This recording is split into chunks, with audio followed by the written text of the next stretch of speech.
Maaari na pong maupo ang lahat.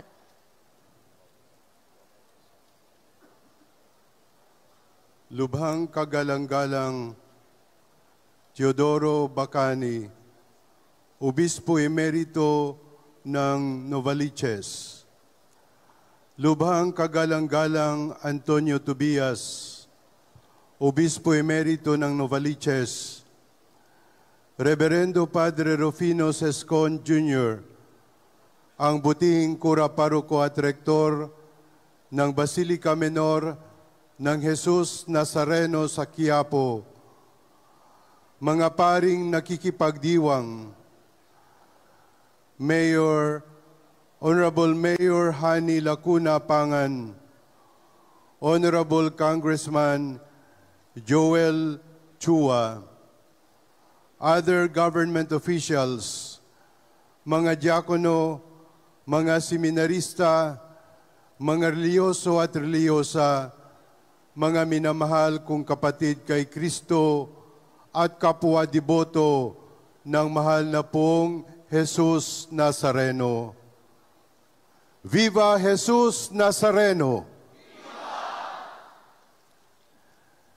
Nagpapasalamat tayo sa Diyos sapagkat tinipon niya tayo ngayon at minarapat niya tayo na sumamba at maglingkod sa Kanya. Masaya ako na makapiling kayo ngayon dito sa Luneta para makipagdiwang sa pagunita ng traslasyon ng mahal na pong Jesus Nazareno. Maligayang kapistahan po sa ating lahat.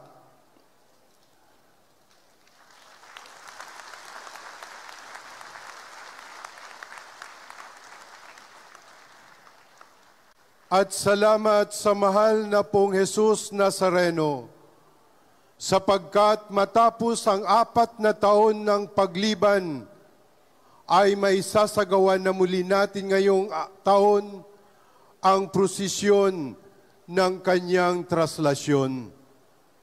Ito ay biyaya sa atin ng mahal na Senyor.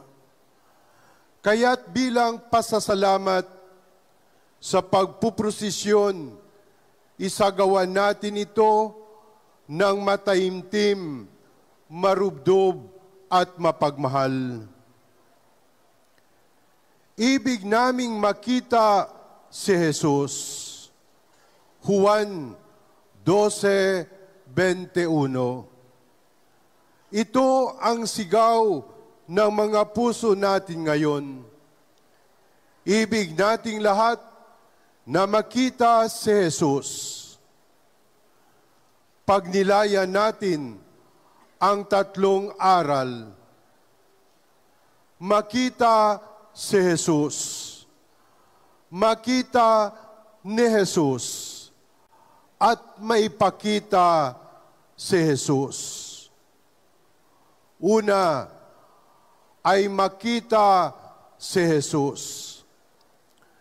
Sa unang pagbasa, narinig natin kung paanong nalunasan ang mga may sakit nang makita nila ang tungkod ni Moises. Kagalingan at kalunasan. Ito ang dulot ng simpleng pagtingin at pagsilay sa biyaya ng Diyos. At sa Ebanghelyo, isinaad naman na ang mga tumatanaw sa anak ng Diyos ng may pananalig ay magtatamo ng buhay na walang hanggan. Kaya, ang sinumang mananalig sa mahal na pong Jesus Nazareno ay hindi mapapahamak, kundi magkakamit ng buhay na walang hanggan. Sino sa atin ang gustong makita si Jesus? Sabihin niyo ng malakas, Viva!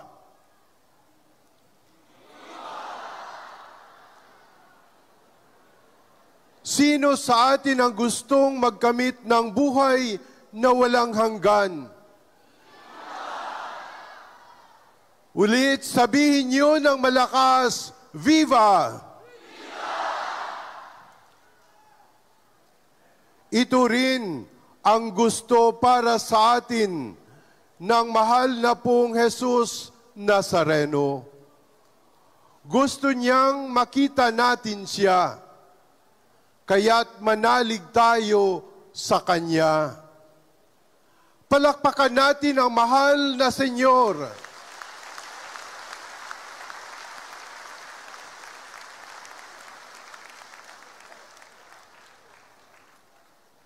Ikalawa ay makita ni Jesus. Hindi lang tayo ang gustong makakita kay Jesus. Si Jesus din, gusto niya rin tayong makita. Bago pa natin siya hanapin, siya muna, hinanap na niya tayo. Tinanaw na niya tayo. Tiningnan na niya tayo. Sabi sa ikalawang pagbasa, ang anak ng Diyos ay nagpakumbabang lubusan. Siya ay nagkatawang tao at nakiisa sa ating karanasan, maging sa kamatayan. At ito ay para makita at makilala niya tayong lubusan. Bawat isa sa atin ay kitang-kita at kilalang-kilala ng mahal na Senyor.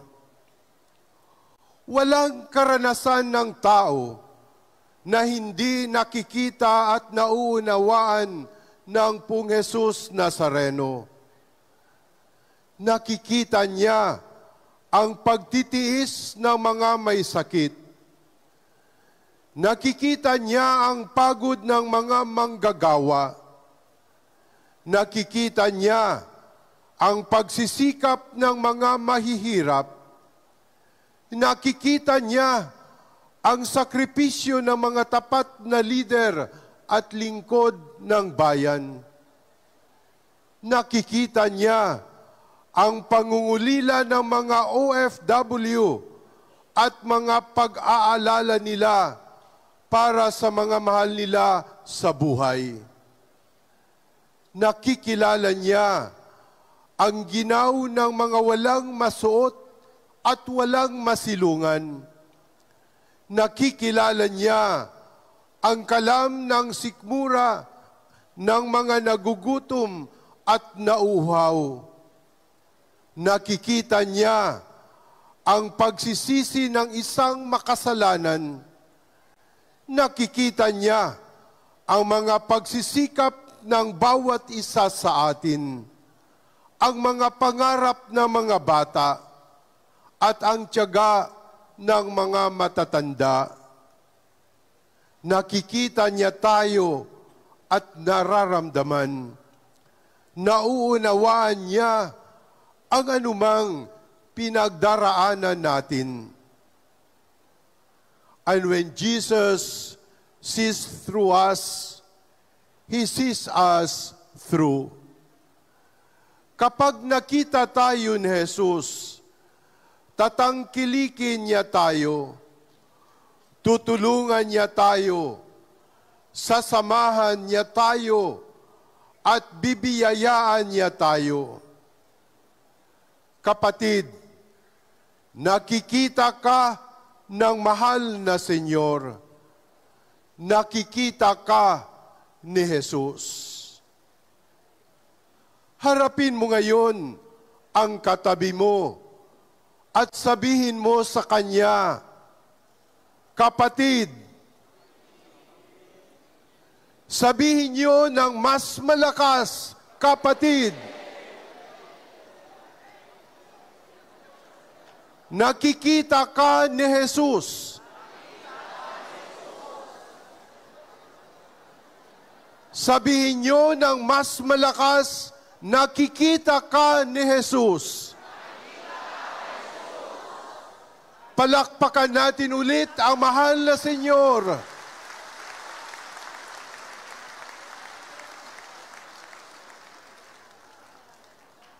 At ang ikatlo ay maipakita si Jesus.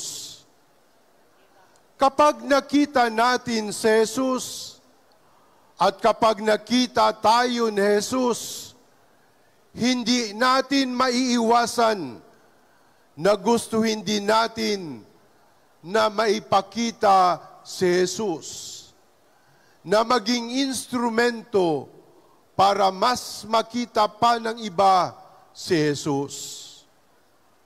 Mga kapatid, ang tunay na deboto ay modelo.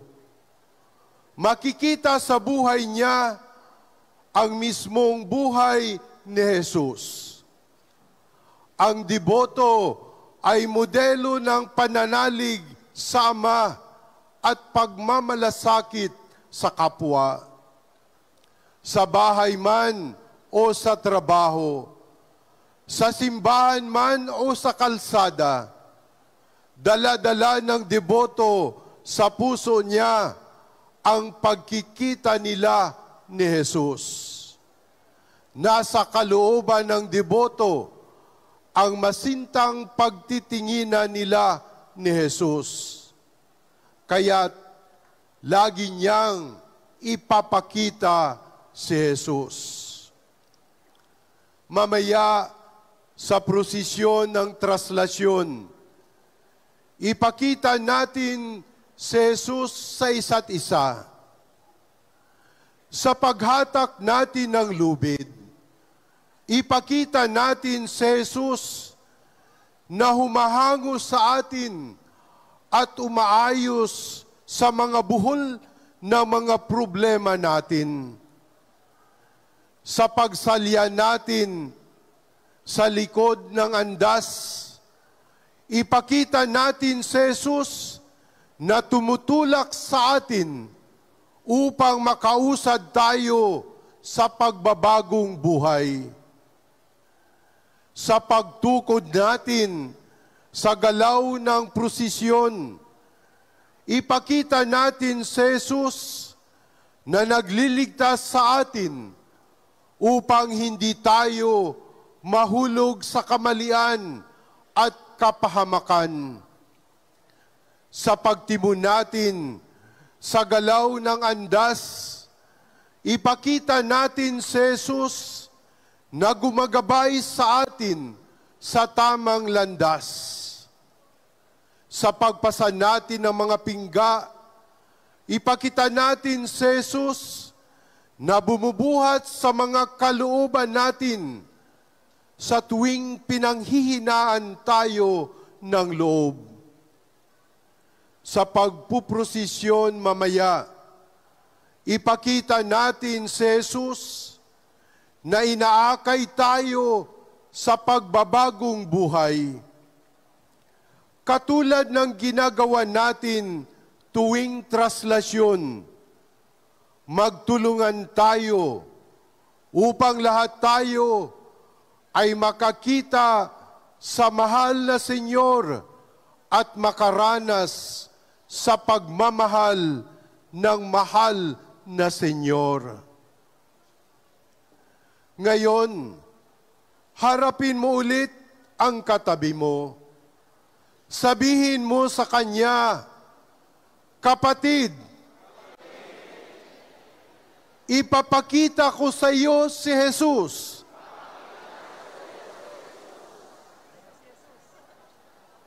Sagutin mo rin siya, sabihin mo naman, kapatid, nakikita ko sa iyo si Jesus.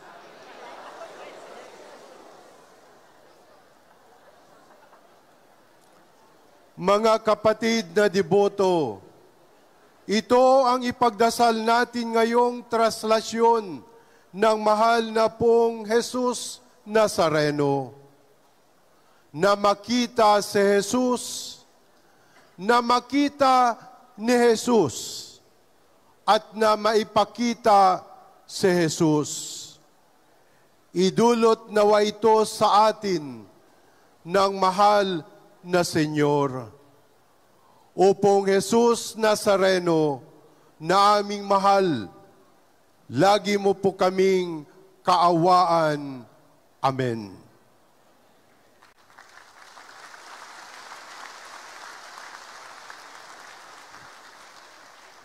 Magsitayo po ang lahat.